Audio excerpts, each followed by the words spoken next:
नमस्कार दोस्तों, समाजवादी पार्टी ने 4 सीटों पर दोबारा से उपचुनाव कराने की मांग कर दी है। ये 4 सीटें मीरापुर, कुंदरकी, सीसामऊ और कटहरी है, जहां पर समाजवादी पार्टी के जो राष्ट्रीय महासचिव रामगोपाल यादव हैं, इन्होंने दोबारा से उपचुनाव कराने की मांग कर दी है।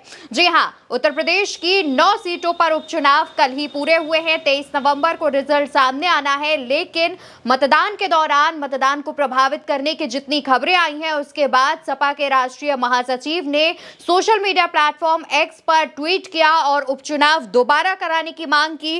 रामगोपाल यादव ने अपने ट्वीट में लिखा कि कल उत्तर प्रदेश में संपन्न हुए उपचुनाव समाजवादी पार्टी और संबंधित क्षेत्रों के जिलाधिकारियों और पुलिस अधिकारियों के बीच में थे, न कि सपा और बीजेपी के बीच। जिस तरह का नंगानाच कल पुलिस ने उपचुनावों में खासकर मीरापुर, कुंदरकी, सीसामऊ और कटहरी में किया, वो लोकतंत्र के लिए खतरे की घंटी है। ज्यादती तो हर जगह हुई है, लेकिन उपरोक्त क्षेत्रों में प्रशासन ने मर्यादाओं की सारी सीमाएं पार कर दी है। मीरापुर, कुंदरकी, सीसामऊ में मुस्लिम मतदाताओं को बंदूक की नोक पर मत डालने से रोका गया। ये चुनाव रद्द हो और दोबारा चुनाव अर्धसैनिक बलों की देखरेख में होने चाहिए। यानी कि इन 4 सीटों पर उपचुनाव कराने की जो मांग है, वो प्रोफेसर रामगोपाल यादव ने की है और इसके साथ ही इन्होंने ये भी मांग की है कि उपचुनाव इस बार अर्धसैनिक बलों की देखरेख में ही कराए जाने चाहिए। दोस्तों, इन 4 जगहों के अलावा भी 9 की 9 सीटों पर उपचुनाव थे।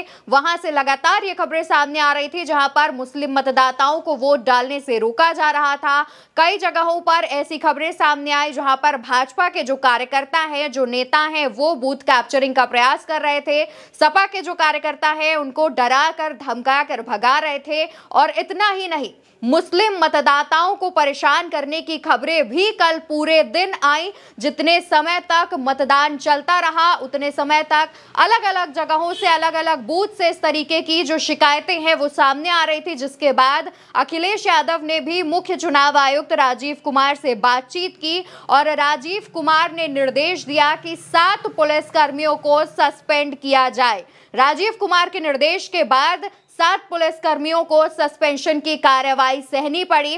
दोस्तों, यहाँ पर सवाल ये भी है कि अगर इन पुलिसकर्मियों ने कुछ ना किया होता, बीजेपी के पक्ष में ये काम ना कर रहे होते, तो चुनाव आयोग ऐसे ही इन पर कार्रवाई ना कर देता।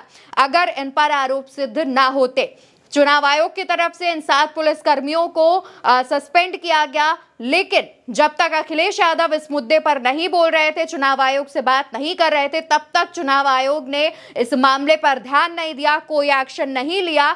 जब अखिलेश यादव ने इस मामले में चुनाव आयोग से बातचीत की, चुनाव आयोग को कहा कि आप इस मामले पर ध्यान दें, चुनाव निष्पक्ष नहीं हो रहे हैं, उसके बाद ही चुनाव आयोग अपनी नींद से जागा था। इस बात का भी ध्यान रखिएगा। मीरापुर में खास तौर पर पथराव की खबरें सामने आई, जहां पर एक पुलिस वाला जो है वो बंदूक की नोक पर महिलाओं से बातचीत करते हुए दिख रहा था, महिलाओं को डरा रहा था, धमका रहा था।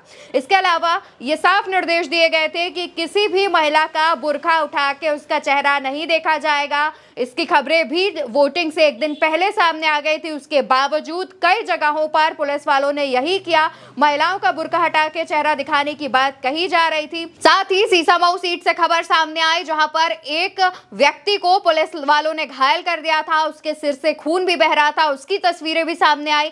सीसामऊ से खास तौर पर कई ऐसी खबरें जो है वो सामने आई, लेकिन 9 सीटों में से ये जो 4 सीटें थी, उनसे सबसे ज्यादा खबरें सामने आई, सबसे ज्यादा मुस्लिम मतदाताओं को परेशानियां हुई, जिसके बाद सपा के राष्ट्रीय महासचिव ने यह मांग कर दी है। अब देखने वाली बात है कि क्या समाजवादी पार्टी की इस मांग पर चुनाव आयोग मानता है, क्या चुनाव आयोग इन 4 सीटों पर दोबारा से उपचुनाव कराएगा, और अगर कराता है तो क्या चुनाव आयोग ये भी जिम्मेदारी लेगा कि इस बार जो चुनाव होंगे वो निष्पक्ष होंगे, सपा और बीजेपी के बीच होंगे, ना कि सपा और प्रशासन के बीच। फिलहाल समाजवादी पार्टी की इन 4 सीटों पर दोबारा उपचुनाव की मांग पर आपकी जो भी राय हो वो कमेंट बॉक्स में जरूर बताइएगा।